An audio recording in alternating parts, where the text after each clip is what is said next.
Hi hello నమస్తే welcome to our channel social post. This is మాన్స.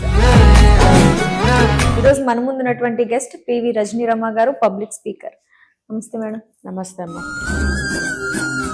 So మనం ఇంకొక case కూడా బయటకు వచ్చింది మనకి, దట్ ఈస్ బెట్టింగ్ యాప్స్ గురించి. ఒక యూట్యూబర్, ఫేమస్ యూట్యూబర్ నిన్ననే అరెస్ట్ అవ్వడం కూడా జరిగింది.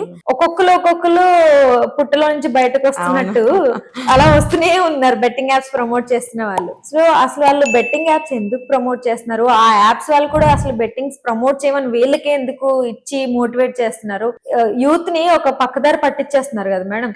దాని వల్ల ఒక రకంగా వీళ్ళే వాళ్ళు చావుకి కారణం అవుతున్నారు. సో అలాంటి వాళ్ళని ఏం చేయాలి? ఇంకా ఎప్పటికీ బెట్టింగ్ యాప్స్ ప్రమోషన్స్ అనేవి ఆగవా? అసలు ఇంకా ఎలాంటి లాస్ రావాలి దీని మీద అంటే మీరు ఏం చెప్తారు? ఇదే యూత్ అనేది చాలా అవేర్నెస్ గా ఉండాలి. ఇప్పుడు చదువుకోని వాళ్ళు కూడా ఎంతో నాలెడ్జబుల్ గా ఉంటున్నారు. ఇప్పుడు ఈ మొబైల్ ఫోన్స్ ఎంత చదువుకున్న వాళ్ళు కూడా కొంతమంది చేయలేకపోతారు, కానీ ఈక్వల్ గా చదువుకోని వాళ్ళు కూడా చేయగలుగుతున్నారు. ఈ యాప్స్ ని ఓపెన్ చేయడము, యాపిల్ ఫోన్లు లాంటి పెద్ద పెద్ద మొబైల్స్ ఓపెన్ చేసి అన్ని లోపలికి వెళ్ళి డీప్ గా సెర్చ్ చేసి అన్నిటినీ తెలుసుకుంటున్నారు, చదువు లేకపోయినా కూడా దాన్ని ట్రాన్సాక్షన్స్ అన్ని చేస్తున్నారు. మరి అలాంటప్పుడు ఈ చెడుని తెలుసుకోలేకపోతున్నారు. ఇంకొకటి యాడ్స్ ఇస్తున్నారు ఇప్పుడు మధ్య మధ్యలో, ఇందులో పెట్టండి, ఇందులో ఇంత పెట్టండి, మీకు ఖచ్చితంగా లాభాలు దొరుకుతాయి అని డోర్ టు డోర్ వెళ్ళి కూడా చెప్తున్నట్టుగా కొన్ని యాడ్స్ చూస్తున్నాం మనం. తప్పు కదా, అది తప్పుదారి పట్టించడం. ఈ యాప్స్ క్రియేట్ చేసిన వాళ్ళు ఇలాంటి యాడ్స్ చేస్తున్నారా, లేకపోతే వీళ్ళకి వెనక నుంచి ఎవరైనా సపోర్టర్స్ ఉన్నారా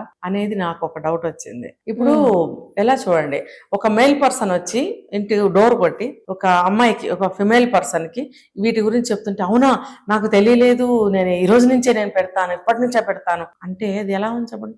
అమ్మాయిలు ఎలా ఉండాలి అని మొదటి నుంచి అనాదిగా చెప్తూ వస్తున్న సాంప్రదాయం మంది, కొత్తగా అమ్మాయిలకి ఇలాంటివి చెప్తున్నారు అని అంటే అమ్మాయిలు ఏమనుకుంటారు, ఇది మేము కూడా చేయొచ్చు.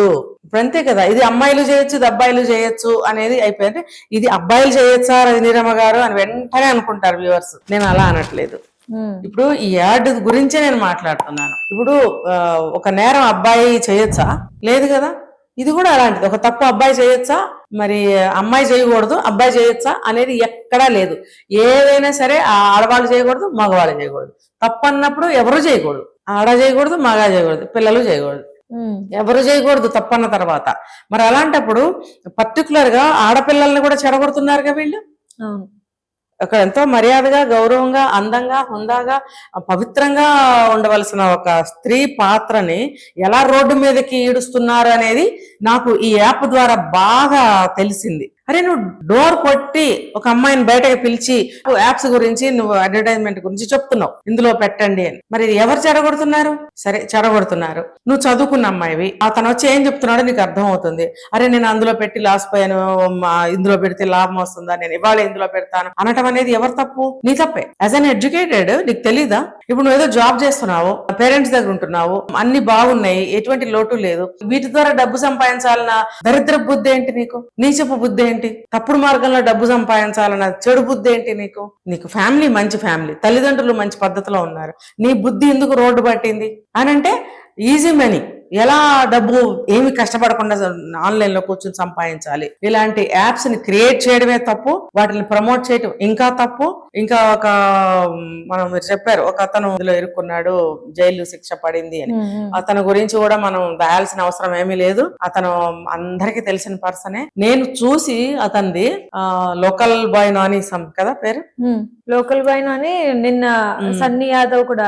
అవును, నాకు తెలిసి నాని అనే అబ్బాయిని చూశాను 2-3 ఇవి. మంచిగా చక్కగా ఫిషింగ్ చేస్తున్నాడు, ఇల్లు చూసుకుంటున్నాడు, అమ్మ నాన్నని చూసుకుంటున్నాడు, భార్య, ఒక పాప బాబా ఉన్నారు. ఈ అబ్బాయి అసలు ఏం చదువుకోకపోయినా కూడా ఎంత టాలెంటెడ్, అన్ని ఎడ్యుకేట్ చేస్తూ ఉంటాడు, ప్రతి దాంట్లో ఒక మెసేజ్ ఇస్తాడు. తర్వాత ఎన్ని రకాల ఫిష్ లో ఒక్కొక్క ఫిష్ గురించి భలే చెప్తాడు. అవును, అది నేను అనుకుంటా, సముద్రంలో తిరిగే అబ్బాయి కాబట్టి అన్నిటి గురించి చెప్తాడు, వండుకుని తిని దాని టేస్ట్ కూడా చెప్తూ ఉంటాడు. సో బాగుంది కదా నాలెడ్జ్, అలా వెళ్ళొచ్చు కదా ముందుకి. కానీ అతను కూడా వీటికి అలవాటు పడ్డాడు. ఎందుకు? ఈ సముద్రం మీద ఎంతకాలం ఉంటే నేను కోటీశ్వరుని అవ్వగలను? ఎందుకనంటే అమ్మ నాన్న చాలా కష్టపడి పైకి వచ్చారు, మరి వాళ్ళకి కూడా ఒక సంతోషాన్ని, సుఖాన్ని సుఖపెట్టాలి, నేను ఒక మంచి ఇల్లు కట్టాలి, ఒక మంచి కారు, మంచి ప్లేసులు తిప్పాలి అనే ఒక కోరిక. ఆ కోరికతోటి డబ్బు బాగా సంపాదించాలి. సంపాదించాలి, దీని మీద ఎంత సంపాదించగలడు అని ఆలోచనతోటి ఇలాంటి వాటిల్లో కూడా వస్తున్నారు యూత్ అనేవాడు. నువ్వు ఎంత మంచి పేరు తెచ్చుకున్నావు as a fisherman, as a local boy Nani. ఆ టైటిల్ కూడా, ఆ పేరు కూడా చాలా బాగా నచ్చింది, లోకల్ బాయ్ నాని. అంటే అసలు ఆ పేరుతోనే నేను ఏంటి అని ఓపెన్ చేసి చూసాను అనమాట. మంచి డాన్స్ చేస్తాడు, మంచి ఫిజిక్, మంచిగా అవకాశాలు ఉంటే సినిమాల్లో కూడా వస్తానని చెప్పాడు, మంచి ఫిషింగ్ చేస్తూ ఉంటాడు. ఎన్నో టాలెంట్స్ ఉన్నప్పుడు ఈ తప్పు ఎందుకు చేయాలి అతను? చేసి మళ్ళీ అవి కూడా వీడియోలు తీయడం, ఇంత డబ్బు అంత డబ్బు అని చెప్పి, అదంతా సాక్షిభూతంగా తెలుస్తూనే ఉంది. ఒక నార్మల్ ఫిషర్ బాయ్ కి ఇంత మనీ ఎలా వస్తుంది, ఎలా ఎక్కడి నుంచి యూట్యూబ్ నుంచి అంత రాదని అందరికీ తెలుసు. యూట్యూబ్ నుంచి రాదు. ఆ సముద్రం మీద చేపల వేటకెళ్తే కూడా ఒక్కడే వెళ్ళడం, ఒక గ్రూప్ గా వెళ్తారు, వాళ్ళందరికీ షేరింగ్స్ ఉంటాయి. తర్వాత డీలర్స్ అమ్ముకుంటారు. రైతులకి ఎప్పుడైనా సరే తక్కువే వస్తుంది. ఆ డీలర్స్ దగ్గర నుంచి మార్కెటింగ్, అసలు వీళ్ళకి ఎంత వస్తుంది. ఓకే, విశాఖపట్నంలో రెల్లు బజార్ అని చెప్పి రెల్లు వీధి సంథింగ్ ఉంది, అక్కడంతా వీళ్ళే ఉంటారు. నాకు తెలిసి ఈ అబ్బాయి కూడా ఆ ఏరియాలో అబ్బాయి అయి ఉంటాడు. నేను చూస్తూ ఉంటాను, వీళ్ళందరినీ చూసేదాన్ని. మేము విశాఖపట్నంలో కొంతకాలం ఉన్నాము, ఒక 3-4 years. అప్పుడు కూడా వీళ్ళని నేను ఎక్కడ ఉంటే అక్కడ అందరిని అబ్జర్వ్ చేస్తూ ఉంటా. అరే ఒక ఒక కాలి దారిని మాత్రమే వెళ్ళగలం అనమాట. మహా అయితే ఒక బైక్ వెళ్తుంది, అందులోకి ఇంకేమి వెళ్ళవు. అటువంటి వీధులు, అందుకనే దాన్ని రెల్లు వీధులు అంటారు. ఎట్లా అంటే అగ్గిపెట్టెలాగా ఉంటాయి ఇళ్ళు, ఇలా ఆనుకునే చిన్న ఇళ్ళు ఇలా ఉంటుంటాయి అనమాట. అలాంటి జీవనం అనమాట వాళ్ళకి. చాలా కష్టపడి బ్రతుకుతుంటారు చేపలు పట్టుకుని. ఈ అబ్బాయి చూస్తే ఒక పెద్ద ఇల్లు కట్టాడు, పేరెంట్స్ ఉంచాడు. తర్వాత మనకి వీడియోల ద్వారా తెలిసింది బెట్టింగ్ మనీ, ఇవన్నీ అతనికి తెలుసు. చదువుకోకపోయినా ఇవి చేయకూడదనేది తెలుసు, కానీ నాకు డబ్బు కావాలి అనే ఇదిలో చేసుంటాడు. మనకి డీప్ గా మన అతని పర్సనల్ లైఫ్ లోకి వెళ్ళి చూడలేదు. దాని వల్ల ఏమైందంటే అతని మీద ఉన్నటువంటి మంచి అభిప్రాయము, ఒక మంచి ఆర్టిస్ట్ అనేటువంటి ఒక కొంచెం జనంలో తగ్గుతుంది. ఎందుకంటే ఈ పని చేయడం, అసలు డైరెక్ట్ గా వెళ్ళి జైల్లో ఉన్నాడంటే నేను వండర్ అనమాట. అరే చిన్న ఏజ్, మంచి ఫ్యామిలీ, అతను అలా ఆనందంగా అందంగా చక్కగా ప్రకృతి మధ్యలో ఎంత స్వేచ్ఛగా చేస్తూ ఉన్నాడు. అదే కదా, ప్రకృతి మధ్యలో ఎంతో స్వేచ్ఛగా ఉన్నాడు. ఇప్పుడు సినిమాల్లో చూపిస్తుంటారు సముద్రం మీదకి వెళ్ళడము వాళ్ళందరినీ, అదంతా రియల్ హీరో ఈ అబ్బాయి, నిజంగా real hero local boy Nani అంటే. సినిమా హీరోలు వాళ్ళు వెళ్ళి చేస్తారండి అంతాను, చేయరు కదా. కానీ రియల్ గా ఈ అబ్బాయి మనకి చూపించాడు అదంతా. సముద్రం మీదకి వెళ్ళడం, చేపలు పట్టడం, తీయడం, దాని అంతటినీ కూడా సపరేట్ చేయడము. ఈ చేప ఇది, ఈ చేప ఇది, ఇది మన పనికి వస్తుంది, ఇది పనికిరాదు, రకరకాలు చూపిస్తూ ఉంటాడు. పనికిరాని చేపను మళ్ళీ అక్కడ ఉంచడు, సముద్రంలో వేసేస్తాడు. మళ్ళీ దాన్ని చంపడం ఎందుకని, అక్కడ అతని మానవత్వం కూడా కనపడింది. ఇలా చక్కగా స్వేచ్ఛగా సముద్రంలో ప్రకృతి మధ్యలో జీవించి ఆనందంగా జీవిస్తున్న తన జీవితాన్ని ఈ బెట్టింగుల ద్వారా ఇబ్బందులు పాలు చేసుకున్నాడు. ఇప్పుడు 10 ఏళ్ళు ఎంత జైలు శిక్ష అంటున్నారు. ఇది చూసైనా సరే మిగతా బెట్టింగులకి వెళ్లే వాళ్ళు తెలుసుకోవాలని. నిన్న జరిగిన కేసు, ఆ అబ్బాయి కూడా ఆల్మోస్ట్ 10 ఏళ్ళు పడే అవకాశం ఉంటుంది. అంతే కదా, మరి ఆ నేరం కింద 10 ఏళ్ళు అంటే 10 ఏళ్ళు అందరికి పడాల్సిందే. ఎందుకంటే ఆ తప్పే చేయకూడదు. ఇప్పుడు చేసిన వాళ్ళని శిక్షిస్తున్నారు కానీ చేయించే వాళ్ళని ఏం చేయరా? అదే ఇప్పుడు వీళ్ళని అంటున్నారు, యాప్స్ తయారు చేసిన వాళ్ళు, మరి వాళ్ళ పరిస్థితి ఏంటి? ఇప్పుడు మద్యం తాగడం ఆరోగ్యానికి హానికరం, స్మోకింగ్ అనేది ఇంజూరియస్ అని సిగరెట్ బాక్స్ మీదే ఉంటుంది. మరి అలాగే ఈ బెట్టింగ్ వల్ల కూడా జీవితాలు నాశనం అవుతాయి అనేది అందరికీ తెలుస్తూనే ఉంది. మరి ఇవన్నీ ప్రభుత్వాలు కూడా ఎందుకు ఎంకరేజ్ చేస్తున్నాయి చెప్పండి? ఇప్పుడు ఒక రాష్ట్రానికి సంబంధించి గాని, ఒక దేశానికి సంబంధించిన గాని పాలన చేసే వాళ్ళు ఉంటారు. వాళ్ళు ఆ రాష్ట్ర యొక్క శ్రేయస్సు, దేశం యొక్క శ్రేయస్సు దృష్టిలో పెట్టుకుని ఇలాంటివన్నీ వాళ్ళు అసలు అలౌ చేయకూడదు కదా. మరి స్మోకింగ్, మద్యము, వీటిల్ని రెండిటి గురించే నా చిన్నప్పటి నుంచి వింటున్నాను. ఇప్పుడు అనేకమైన విషయాలు వస్తున్నాయి, ఈ రెండింటిని కంట్రోల్ చేయలేకపోయారు.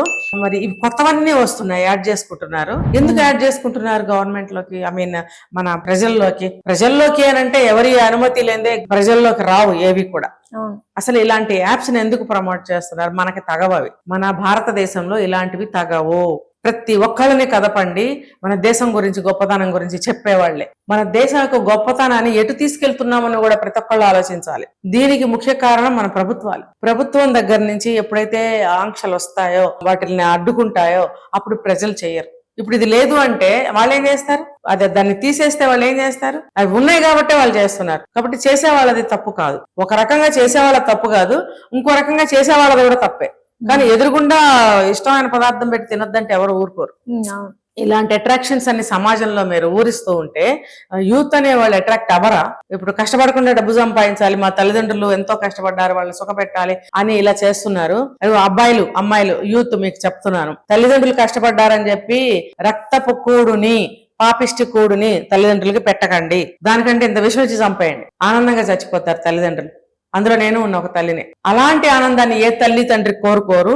మీరు సక్రమమైన మార్గంలో 10 రూపాయలు సంపాదించి మీరు అన్నం పెట్టినా గెంజి పోసినా ఆనందంగా ఉంటారు. బాగుపడండి రా బాబు అని అంటారు, తప్పేమీ లేదు.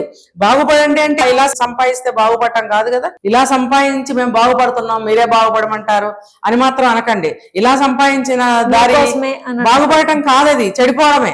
తల్లిదండ్రులు బాగుపడండి అంటున్నారు, మీరు బాగుపడటం కోసం ఇందులో ఎలాంటి వాటిలోకి వెళ్ళండి. బాగుపడడం కోసం చెడుదారిలో వెళ్తున్నారు. తల్లిదండ్రులు మీరు మంచి మార్గంలో ఉన్నారని ఎలా అంటారు? అలాంటి కూడు తల్లిదండ్రులకి పెట్టకండి, మీరు కూడా తినకండి. ఎందుకంటే తల్లిదండ్రుల రక్తం మీలో ఉంది కాబట్టి ఆ తల్లిదండ్రుల రక్తం కలుషితం అయిపోతుంది. వాళ్ళు నిజాయితీగా కూలి చేశారో నాలి చేశారో నమ్ముకున్న ఉద్యోగమే చేసుకున్నారో దాంతోనే మిమ్మల్ని పెంచారు, చదివించారు, పెద్ద చేశారు. మీరు కూడా మీ కష్టమేదో మీరు పడి మంచి మార్గంలో వెళ్ళిన వాళ్ళకి ఎప్పుడైనా సరే న్యాయం ధర్మం వాళ్ళ వైపే ఉంటుంది. వాళ్ళకి నిదానంగానైనా సరే మంచి రోజులు వస్తాయి. ఇప్పుడు ఇటువంటి దారుల్లో వెళ్ళిన వాళ్ళకి 4 డబ్బులు కనిపించొచ్చేమో, కారు కొనుక్కోవచ్చేమో, ఇష్టమైన బట్టలు ఇష్టమైన తిండి కొంతకాలం తినొచ్చేమో, ఏదో ఒక చెడు అనేది మనల్ని పతనానికే తీసుకెళ్తుంది, మనల్ని ఎప్పటికైనా కింద పడేస్తుంది అది. కాబట్టి మంచి మార్గంలో వెళ్ళి 4 రూపాయలు సంపాదించుకుంటే ఎప్పటికైనా ధర్మం న్యాయం మీ వైపు ఉంటుంది. మీ జీవితాలు, మీరు పిల్లలు అందరూ కూడా బాగుంటారు. ఎలా అంటే మనం చేసిన పనులు మన కర్మలే మనకి వెనకాల లాక్కొస్తాయి. తల్లిదండ్రులు మనకి ఎన్నో పుణ్యకార్యాలు చేస్తే మనం ఇలా ఉన్నాం. మనం ఇలా చేస్తూ తల్లిదండ్రులకి తిండి పెట్టి పిల్లల్ని కంటే అలాంటి పిల్లలు కూడా సమాజంలో పురుగులే, చీడ పురుగులే అవుతారు. అలా తిండి తిన్న తల్లిదండ్రులు విషంతో సమానంగా తీసుకుంటారు. కాబట్టి ఇలాంటి సొమ్ము సంపాదించి తల్లిదండ్రులు మేము బెటర్ లైఫ్ ఇస్తున్నాము, వాళ్ళని ఒక రేంజ్ లో చూడాలనుకుంటున్నాము, మా నాన్నకి ఇల్లు ఇవ్వాలనుకుంటున్నాను, మా అమ్మకి కారు ఇవ్వాలనుకో అవసరం లేదు వాళ్ళకి. మా అబ్బాయి నీతిగా ఉంటే చాలు అనుకున్నారు, ఒక్క తృప్తిని ఇచ్చారంటే ఇవన్నీ అవసరం లేదు వాళ్ళకి. అంతే. చాలా చక్కగా తెలియజేశారు మేడం. ఇప్పటి నుంచి ఎవరైనా ప్రమోట్ చేయాలనుకునే వాళ్ళు ఉంటే ఈ వీడియో చూసాక కొంచెం ఆగుతారు అని అనుకుంటున్నాను నేను. So thank you so much.